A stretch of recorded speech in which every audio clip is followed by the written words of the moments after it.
na ang balbal. Oh, Totoy! Yung manok na pangako ko sa'yo. Hala ate, totoo nga! Oh, bakit? Akala mo ba sa akin nagjo-joke lang? Umasa po ako pero sabi ni tatay wag na raw. Sinabi mo ba sa tatay mo? Sinabi ko po pero sabi ko secret lang namin eh. Wala naman po siyang pinagsabihan. Siguradong may pinagsabihan yung tatay mo. Hindi po, secret lang daw po namin eh. Hayaan mo na. Nagawa na naman namin yung dapat gawin. Ayan na, nasa iyo na yung manok. Pero may pabor pala ako. Ano po yun ate? Pabili ng isang buong manok. Panglitsyon sana. Ha? Teka lang po ate, hindi ko po maintindihan. Di ba may manok po kayo? Meron nga, pero gusto ko yung patay na at nabalatan na. Sige po ate, pagbebentahan po kita. Nagtataka man si Totoy sa inasta ko, pinagbilhan niya pa rin ako ng isang buong manok na panglitsyon.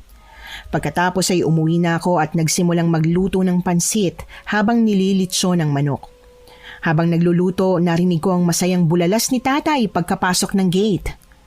Wow, ang bango ng amoy ah. Naku Raul, pinagluto ka yata ng anak ko.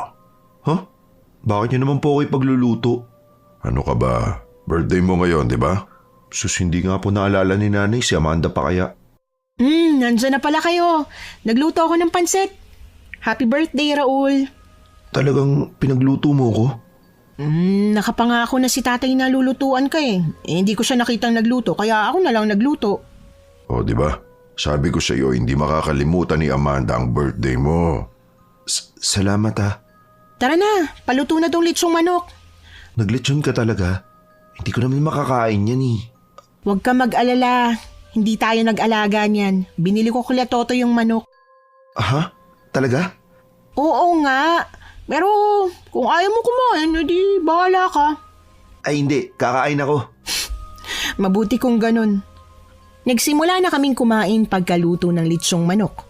Kitang-kita ko ang saya sa mukha ni Raul habang kumakain siya. Yung mga mata niya parang naluluha na habang kumakain ng pansit. Ba't parang iiyak ka na? Hindi ba masarap? Masarap, Amanda. Sobrang sarap. Baka napipilitan ka lang Sabihin mo sa akin kung hindi talaga masarap. Masarap talaga. Hindi kasi yun yung iniiyakan ko. Akala ko kasi wala ka na talagang pakialam sa akin. Kasi hindi mo pinapansin ng ilang araw. Huwag ka na nga umiyak dyan. Sorry na nga.